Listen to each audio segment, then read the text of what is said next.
Hi everybody, welcome to the channel, Ron Rose PI, stories from the case files.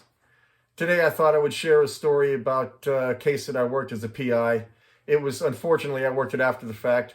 I think, maybe had I been able to work it in the beginning, it wouldn't have happened and turned out the way it did, but you never know. I don't know. It's easy. Everybody wins the game Monday morning, right? The Sunday night football game, everybody Monday morning wins. Everybody. Monday morning quarterback, but you never know. But the fact is I didn't get to work it. But it's a very long case, so I'm just going to give you the real brief rundown. I was asked to review this case after the fact. It was a girl who was the manager of a hair salon. She was the manager of the hair salon, and it was her duty to collect all the money and do all the receipts and reconcile all the money with all the receipts, and then put it in a bag, put it in the drawer. It's a locked file cabinet. Put it in the top drawer of the locked file cabinet, close it, lock it, and then the owner would come in, take the dough, and take it to the bank. And that went on for months and months and months. I mean, she was the manager for quite a while. So she does this on one of her afternoons and didn't think anything about it because that's just what she did. And then I think it was a Friday, and she was hanging out with her friends on Sunday, and her friend got pulled over for a traffic violation, and they ran everybody in the car because, that's kind of what happens nowadays. They run everybody's ID. So they ran her and they arrested her. And she's like, wait a minute, I haven't done anything wrong. What are you arresting me for? So they gave her a brief explanation. You are a suspect in a crime, and you'll find out more when you talk to your attorney. And that's all they would really tell her. That was my information. I don't know if they explained more to her than that, but that was my information that I had in the written format. They told her you were a suspect in a crime having to do with money at your place of business. It was a very mundane explanation. And she's like, well, she tried to tell them, I did what I do every week. I put the money in the bag with the reconciled receipts, locked it up the cabinet, and I walked out the door. So, of course, no one listened to her because, it's just kind of the way things go. And so she gets to the county jail. They book her to the county jail.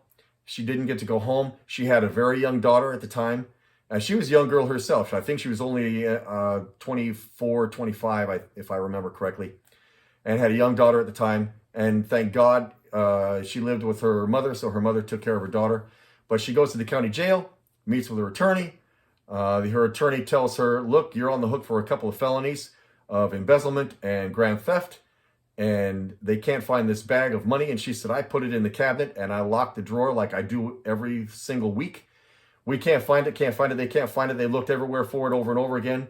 And she even used one of her phone calls to call the owner. Look, this is what I did, and sorry, I can't find it. It's not there. You have to pay for what you did. You took my money and blah, blah, blah, blah, blah. So she ends up getting convicted of, I think she pled down to one felony, if I remember correctly. And I think if I remember correctly, she got sentenced to 3 years. She got sentenced to 3 years.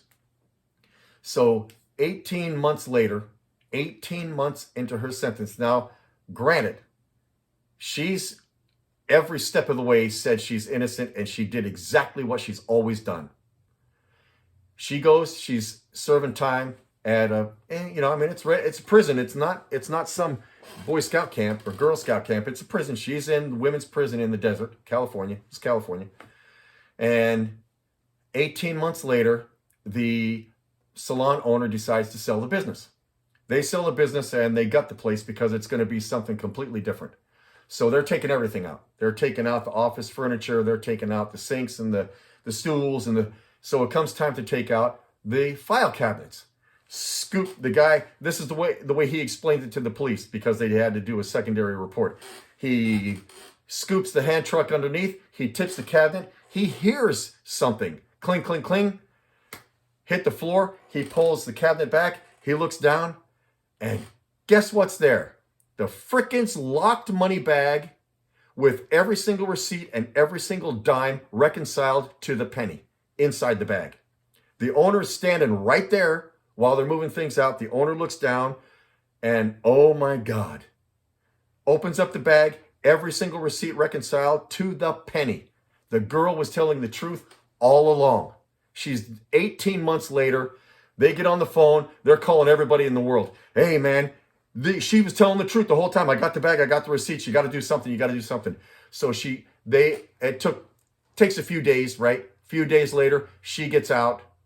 That's when I got the case, when she got out, because they were thinking about filing a lawsuit. And I don't know where that went, because I'm not privy to that information. But I did my investigation, and I thought it was pathetic that they couldn't freaking tip the freaking cabinet up and look behind it. So apparently what happened was, when she closed the drawer, the bag somehow flipped over the back, because you know those drawers, they open up, and it must have gone over the back and down the back of the filing cabinet. But in the initial investigation, no one looked behind the cabinet. So she did 18 months because somebody was lazy. They should be fired.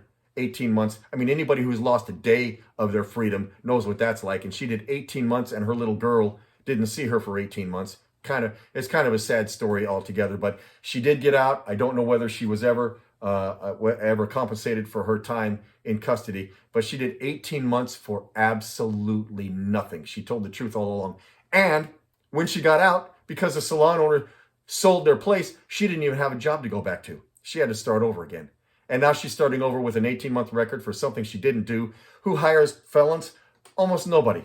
It's a freaking nightmare. The whole case was a nightmare, and I really felt horrible for that girl.